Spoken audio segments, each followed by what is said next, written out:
You have a tell. That is impossible, sir. Star Trek Picard is filled with Easter eggs and references to multiple Star Trek shows, movies, and comics, which I'm going to break down for you right now. Screen Crush. Spoilers for Picard are ahead. Hey everyone, I'm Ryan Airy. So far, I think Picard is the best Star Trek since Deep Space Nine. I'm curious what you think, let me know down in the comments. And one thing I love about this show is that it includes several subtle nods to Trek's past that aren't too overbearing. The series began with Picard having a dream. Now if you remember, First Contact began with him having a classic dream within a dream jump scare scenario. The music playing is Blue Sky,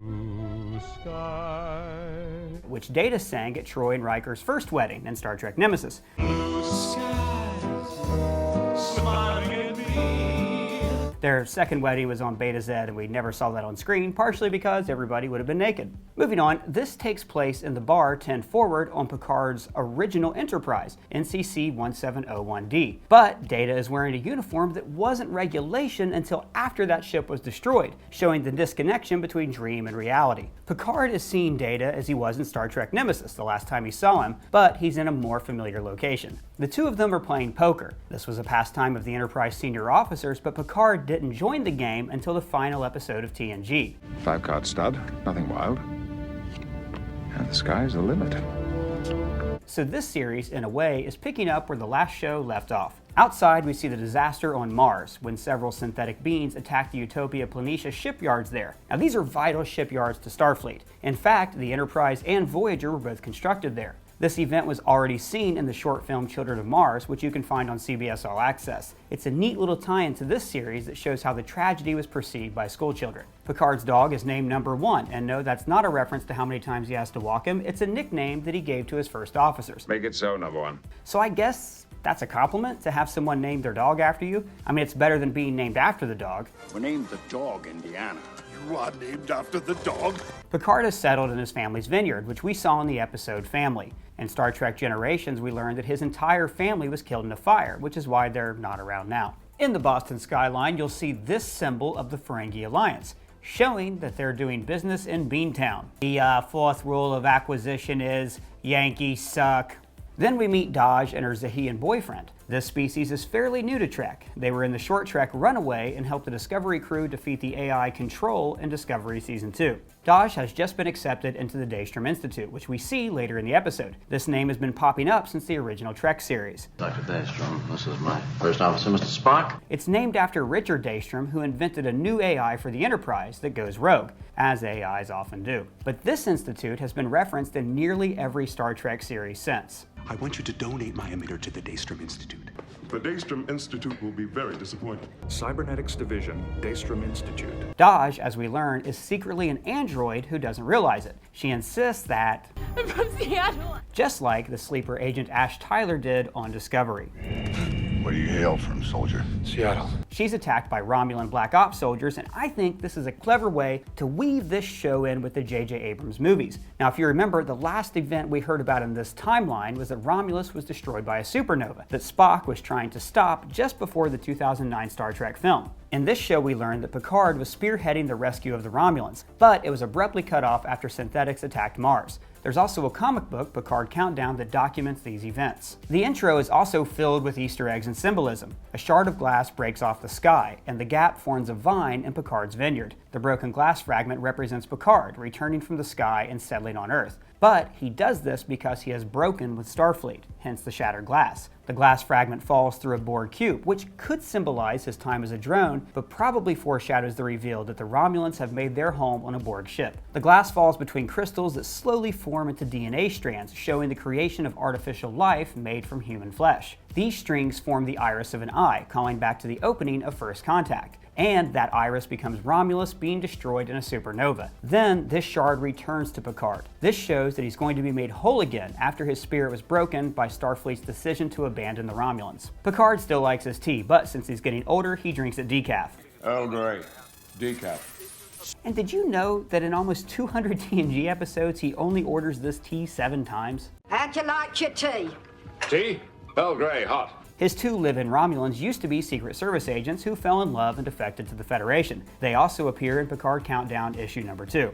The news montage features several publicity photos and stills from the TV shows and the films. The makeup artist is a Bajoran, implying that they might have finally joined the Federation. Now notice the makeup display she uses has a color bar at the bottom to test against different skin tones and color temperatures. It's a pretty cool little detail. And the producer seen here is a Trill, like Dax on Deep Space Nine. Picard tells number one, "No legacy as rich as honesty," which is a Shakespeare quote from All's Well That Ends Well. Picard is a known bardilator. He even kept a copy of Shakespeare's complete works in his office. And, fun fact, the TNG crew made sure it was open to a new page in every episode. Daj asks him, "Have you ever been a stranger to yourself?"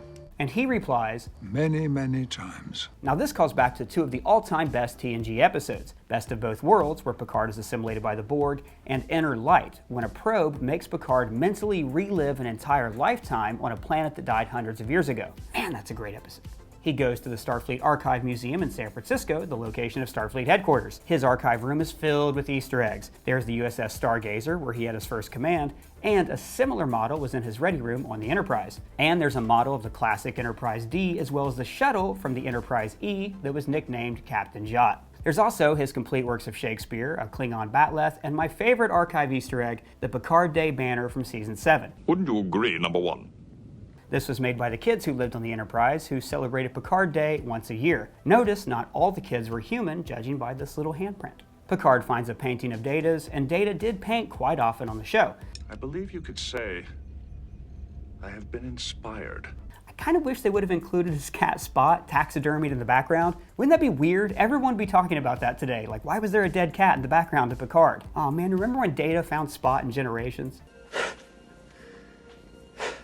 Gets me every time. Anyways, when Daj is on the run, she types really fast, just like Data did. I thought that was a cool detail they added. She also has her dad's combat skills, but turned up to 11 on the ultra-violence amplifier, like right here, where she jumps like 50 stairs to attack the Romulans. During the rooftop fight, one of the Romulans bites a capsule and spits acid on Daj, destroying her. So he's not some acid-spitting Romulan, he does bite down on this capsule. But there's a really cool Easter egg here that even the most hardcore trekkers might miss. This Romulan right here, that's your mom. When Picard goes to the Daystrom Institute, Alison Pill's character drops an important name. Then came Bruce.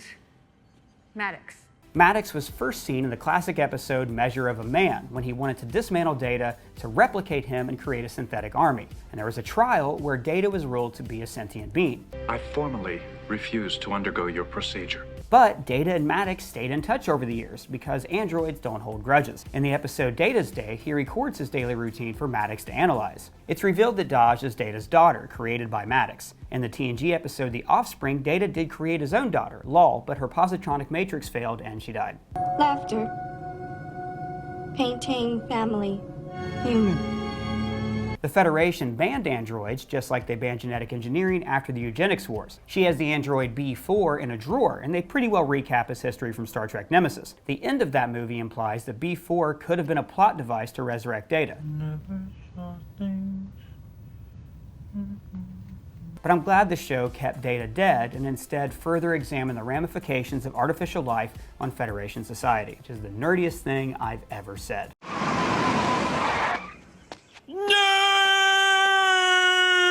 Then we get that teaser at the end that introduces so many questions. We see a few Romulan birds of prey enter the reclamation site. Then a Romulan named Narek meets Daj's twin sister, Dr. Soji Asher, who, unlike her sister, has already completed her degree and is a doctor. It seems like she's being manipulated by the Romulans somehow, and she seems to be vaguely aware of her real history, unlike Daj.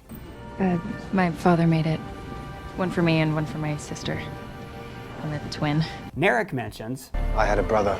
I think it's probably going to relate back to some TNG episode or movie. Any idea who his brother is? Let me know down in the comments. The final shot that reveals the Romulan site is actually a Borg cube is an homage to the intro from Star Trek First Contact. And the music in this scene is a reworked version of the original Romulan theme used in the episode Balance of Terror.